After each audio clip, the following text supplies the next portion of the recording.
ख़वातीन और हज़रात की खिदमत में आरिफ किसाना का सलाम पहुँचे। आज का व्लॉग स्कैंडिनेविया में रहने वाले लोगों के लिए बहुत ही अहम है, क्योंकि इसमें ये बताया जाएगा कि जुलाई के महीने में स्वीडन, नॉर्वे और डेनमार्क में क्या तब्दीलियाँ आ रही हैं, कौन से नए कानून बन रहे हैं, कौन से ख़ास जो है वो दिन हैं और यहाँ पे होने वाली अहम तकरीबात। तो गोया जुलाई के महीने का पूरा अहवाल जो है वो आज के इस व्लॉग में शामिल है। तो इसलिए स्कैंडिनेविया यानी डेनमार्क, नॉर्वे और स्वीडन में रहने वाले लोग या वो लोग जो इन ममालिक के हवाले से दिलचस्पी रखते हैं या जिनके अजीज इन मुल्कों में रहते हैं और वो इन के बारे में जानना चाहते हैं, उन्हें ये व्लॉग ज़रूर देखना चाहिए। और पसंद आने पर दोस्त अहबाब से इसे ज़रूर शेयर कीजिएगा। और अगर आपने अभी तक इस चैनल को सब्सक्राइब नहीं किया तो प्लीज़ ज़रूर कीजिएगा, ताकि इस तरह के जो मालूमाती व्लॉग हैं और अपडेट्स हैं उनसे आप आगाह रह सकें। तो अब हम चलते हैं कि जुलाई के महीने में स्कैंडिनेविया में क्या हो रहा है। तो सबसे पहले यह कि 1 जुलाई को स्वीडन और डेनमार्क के दरमियान जो पुल है, यानी जो माल्मो और कोपेनहेगन को मिलाता है, वो सुरशनब्रुन, उसकी जनाब 25वीं सालगिरह है। उसको 25 साल हो गए हैं और ये यूरोप का एक बड़ा पुल है। कुल इसकी जो लंबाई है वो 16 किलोमीटर है। 8 किलोमीटर का तकरीबन पुल है। 4 किलोमीटर की समुंदर के नीचे जो है वो सुरंग है और फिर 4 किलोमीटर जो है वो एक मसनूई जजीरा है। तो ये यूरोप के बड़े पुलों में शुमार होता है। स्वीडन के बादशाह और मलका स्वीडन की जानब से, और इसी तरह जो डेनमार्क है वहाँ के जो मलका और बादशाह वो उस पुल पे मिलेंगे और इसका जो सिल्वर जुबली है इस पुल की मनाएंगे। इस पुल से रोजाना 1 लाख के करीब लोग जो है वो गुजरते हैं। और इसके बाद 5 जुलाई को जो है वो अशूरा मुहर्रम बड़ी अकीदत और एहतराम से मनाया जाएगा। उस दिन 10 मुहर्रम होगी, हफ्ते का दिन है। तो स्कैंडिनेविया में भी जो है वो हज़रत इमाम हुसैन की शहादत का दिन जो है वो नहायत अकीदत और एहतराम के साथ मनाया जाएगा। इसके बाद पहले हम स्वीडन की बात कर लेते हैं कि स्वीडन में जुलाई में क्या तब्दीलियां आ रही हैं और इसके बाद फिर हम बाकी 2 मुल्कों की जानब चलेंगे। तो स्वीडन में 1 जुलाई से जो डॉक्टर की प्रिस्क्रिप्शन पे जो अद्वियात मिलती हैं वो महंगी हो जाएंगी, यानी आपको ज़्यादा पैसे जो है वो देना पड़ेंगे। इससे पहले अगर आप एक साल में 2,900 स्वीडिश क्रोन की अद्वियात ले लेते थे तो इसके बाद आपका फ्री कार्ड बन जाता था। लेकिन अब इसमें इजाफा हो गया और अब आपको 900 क्रोन ज़्यादा देने पड़ेंगे। अब 3,800 स्वीडिश क्रोन तक आपको जो है वो पैसे देने पड़ेंगे। और इसमें पहले ये होता था कि अगर आप 1,450 स्वीडिश क्रोन तक अद्वियात ले लें तो फिर आपको 50% जो है वो रियायत मिलती थी। अब ये 2,000 स्वीडिश क्रोन तक आपको पूरे पैसे देने पड़ेंगे और इसके बाद भी फिर 50 नहीं बल्कि 25% मिलेगी और इसके बाद आहिस्ता आहिस्ता जो है वो बाकी जो है वो रियायत आपको मिलेगी। तो इस पे जनाब इतलाक जो है वो आज से 1 जुलाई से शुरू हो गया है। लेकिन दूसरी खबर अच्छी है कि फ़ज़ाई सफ़र पर टैक्स जो है वो कम हो रहा है और ये 2018 में स्वीडन की हुकूमत ने टैक्स लगाया था जो हवाई सफ़र है बाई एयर जो लोग जाते हैं। तो इसके बाद वो टिकटें ज़ाहिर महंगी हो गई थी, लेकिन अब 1 जुलाई 2025 से वो टैक्स ख़त्म हो रहा है और इसकी वजह से जो लोकल फ़्लाइट्स हैं और यूरोपियन फ़्लाइट्स हैं इन ये टिकटें थोड़ी सस्ती हो जाएंगी। लोकल फ़्लाइट्स जो है वो 80 क्रोन उसमें टिकट कम होगी और जो इंटरनेशनल यूरोप से बाहर की फ़्लाइट्स हैं उन पर तकरीबन 325 स्वीडिश क्रोन जो है वो बचत होगी। और जुलाई की पहली तारीख से स्वीडन के तमाम तालीमी इदारों में, स्कूलों में जहाँ पे लाइब्रेरीज होती हैं, वहाँ पे लाइब्रेरियन का होना भी ज़रूरी होगा ताकि उस लाइब्रेरियन से बच्चे जो है वो किताबें ले सकें। तो ये बच्चों के लिए भी बहुत अच्छा होगा, उनको सहूलत मिल सकेगी और दूसरी बहुत से जो नए जॉब्स हैं वो भी क्रिएट होंगे। अगली स्वीडन की खबर ये है कि जो लॉफिंग गैस है, इस पे काफ़ी यहाँ पे बहस होती रही है। अब इस पे जो है वो 18 साल से कम जो बच्चे हैं उनको फ़रोख्त करने पे पाबंदी होगी और ज़्यादा से ज़्यादा एक वक्त में 18 ग्राम तक आप वो ले सकते हैं और जो कानून तोड़ेगा उसको 6 माह की कैद या जुर्माना दोनों हो सकेगा। तो लाफिंग गैस खरीदने वाले लोग जो हैं वो थोड़े अब मोहतात रहें। और एक और अहम तब्दीली स्वीडन में है, कानूनी तौर पर जिन्स तब्दील करना अब स्वीडन में आसान हो जाएगा। 1 जुलाई से ये कानून यहाँ पे बन गया।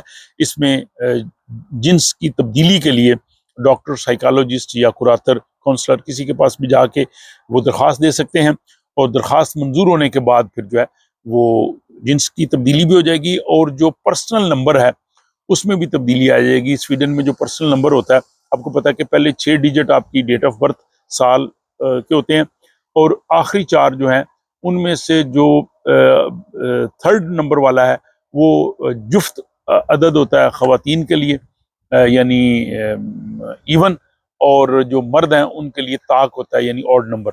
बैंकिंग के शोबे में कुछ आसानियां की गई हैं। 1 जुलाई से अगर आपने मॉर्गेज की हुई है और वो फिक्स है, तो पहले ये मुश्किल होता था बैंक चेंज करना। अगर आप चेंज करते थे तो आपको उसका देना पड़ता था, उसका जो डिफरेंस होता है पैसे का। लेकिन अब जो है वो आसान होगा, अब फिक्स रेट वाले भी अपना बैंक जो है वो आसान कर सकेंगे। इसके साथ बाकी वो कुछ इदारे जो फौरी कर्जा दे देते थे हाई रेट जो है वो इंटरेस्ट पे, तो अब उनको भी जो है बैंकिंग लाइसेंस के जुमरे में लाया गया है।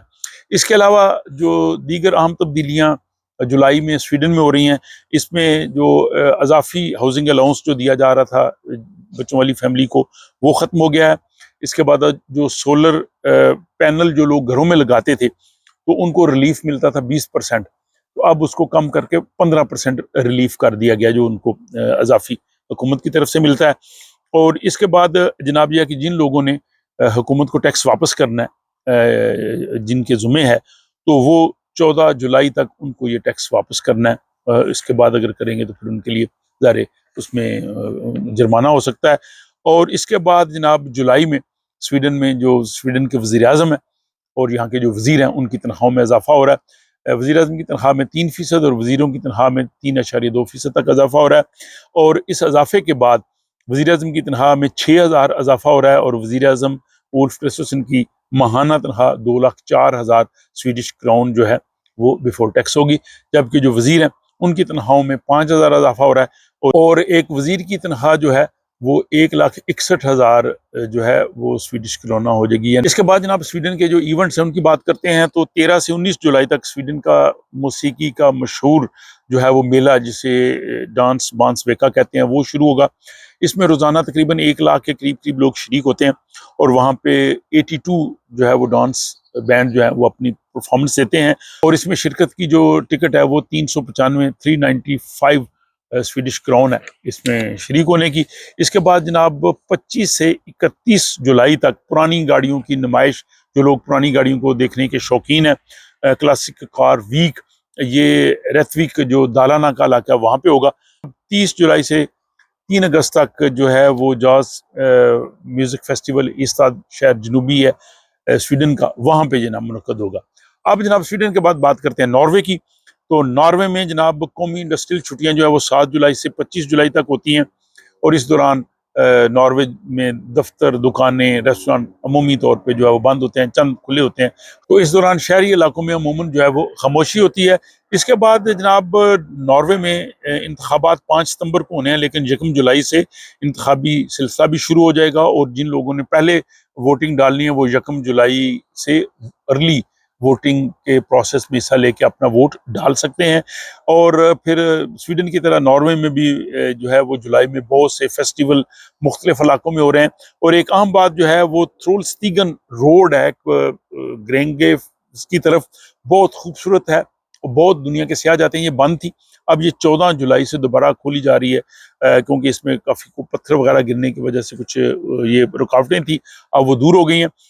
और अगला अपडेट जो है वो नॉर्वे के दारुल हुकूमत ओस्लो के हवाले से है कि वहाँ पे जो कंस्ट्रक्शन की वजह से उनकी जो मेट्रो है वो बंद रहेगी, लेकिन मुतबादिल ट्रांसपोर्ट जो है वो मुहैया की जाएगी। और 22 जुलाई नॉर्वे में यूटोया जो हमला हुआ था 14 साल पहले, उसकी बरसी है। वो वहाँ की लेबर पार्टी के यूथ विंग पे हमला हुआ था जिसमें 77 लोग जो है वो कत्ल हो गए थे। तो उस हवाले से ये जो है वो बरसी 22 जुलाई को नॉर्वे में मनाई जाएगी। इसके अलावा नॉर्वे में जुलाई से नए कवानीन भी काफ़ी नाफिज हो रहे हैं, जिसमें एक बैरून मुल्क से पॉलिटिकल फंडिंग लेने पे पाबंदी होगी। जो प्री स्कूल्स हैं, किंडरगार्टन, उसको मुनाफे के तौर पे नहीं चलाया जा सकेगा। एनर्जी का टैक्स जो है वो भी कम हो रहा है। और इसके अलावा घर खरीदने के वक्त जो बोली दी जाती है तो उसमें खुफिया बोली नहीं दी जा सकेगी, क्योंकि ये बहुत अहम कवानीन है।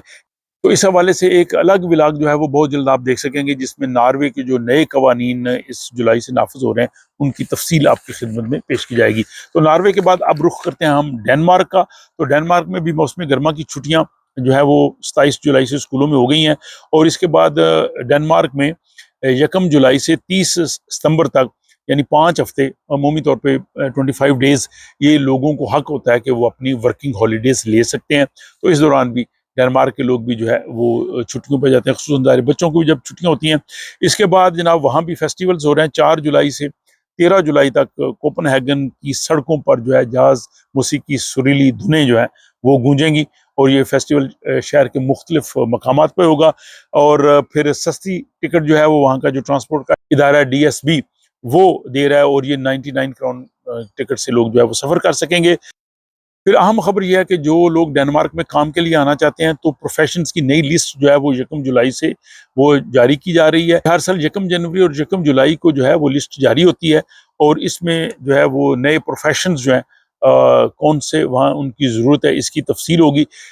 तो इस हवाले से एक तफसीली व्लॉग आप देख सकेंगे जिसमें डेनमार्क के वर्क परमिट के हवाले से जो तब्दीलियाँ हैं, और खुसूसन 16 ममालिक के शहरियों को उसमें जो है वो ज़्यादा आसानी दी गई है। और नए प्रोफेशन की लिस्ट क्या है, ये तमाम तर तफसील आप एक अलग से जो डेनमार्क के हवाले से मेरा व्लॉग होगा उसमें देख सकेंगे। और डेनमार्क में जो है वो टैक्स जमा कराने की आखिरी तारीख 1 जुलाई है, यानी जिन लोगों ने अजाफी टैक्स देना है वो दें। डेनमार्क में तकरीबन 8 लाख लोग ऐसे हैं जिन्होंने हुकूमत को टैक्स वापस करना है, तो उनको ये वापस कर देना चाहिए। तो ये है जनाब जुलाई 2025 में स्कैंडिनेविया, डेनमार्क, नॉर्वे और स्वीडन में क्या तब्दीलियां आ रही हैं। थोड़ा सा व्लॉग लंबा हो गया, लेकिन ज़ाहिर तीनों ममालिक थे, अपडेट तफसीली थे। तो इस हवाले से आप अपनी राय का इजहार कीजिए, बताइए आपको कैसा लगा है। अगर कोई ख़ास इवेंट मैं मिस कर गया हूँ तीनों मुल्कों के हवाले से, तो वो आप कमेंट बॉक्स में ज़रूर लिखिएगा। पसंद आने पर दोस्त साहब आपसे ज़रूर शेयर कीजिएगा। अपना ख्याल रखिएगा। तो आपसे मुलाकात होती है एक नए व्लॉग में नए मौजू के साथ। तब तक मुझे इजाज़त दीजिए।